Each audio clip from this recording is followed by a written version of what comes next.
Hello guys, it's Paul from Eemann Tech, and we're back to show you how to quickly remove your original trigger from your shadow pistol and replace it with the Eemann Tech Flat Trigger.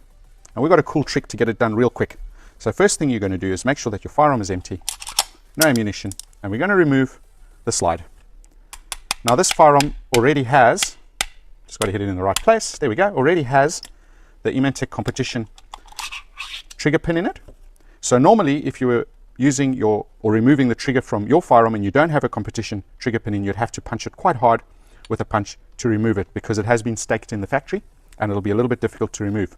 But with the competition one, it's quite easy to remove for replacing parts and servicing. So make sure your hammer's forward and get your punch and just push out that competition pin, which will just fall out. There it is. We're going to use that again because it's a reusable part. And now that we've got that out, we want to turn the firearm upside down, cover the mag well, and pull the pin out so we don't lose that trigger return spring. And that's also a competition trigger return spring from Eemann Tech. Before we go any further, I'll just show you that in the kit, when you buy the flat trigger, you will be receiving not only the flat trigger, but you're also getting the competition trigger return spring, which we've already got, the competition trigger pin, which is this one, and the Allen key for adjusting the grub screw in the trigger, which is that.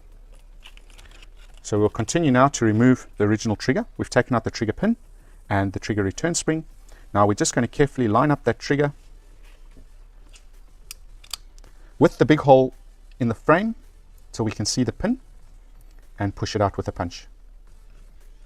Now if that is the original pin inside there, you're going to have to hit it quite hard with a punch to get it to move. Once that's out, we can then remove the trigger. There we go. Easy as that. Find our pin, there it is. Grab our new flat trigger, insert it into the slot in the bottom of the firearm. So we're going to make sure that the trigger and trigger bar line up like that, and we're going to look for the second hole. Yep, we want the second hole for this pin to go in. We're going to line it up through the big hole in the frame, just like that. And we're going to drop that pin in to attach the trigger bar to the flat trigger. Come on, it's a little bit magnetic.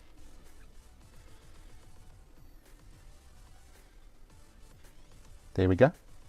And she's in. Just make sure it doesn't come back out.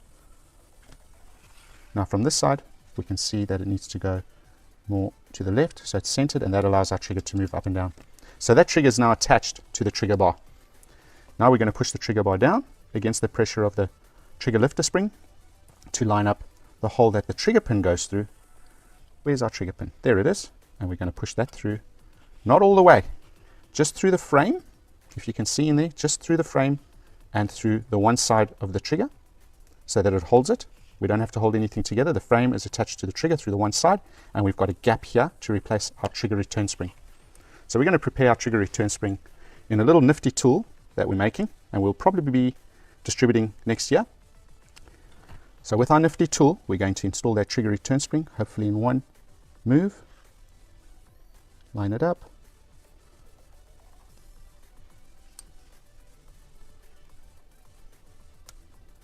Almost, there we go. And push that in by hand. Remove the tool, and it's done. Just going to put a drop of oil on that spring and trigger pin. And now we can put the slide back on. Put our slide stop back in. And there's our flat trigger. Looks really, really good and feels awesome.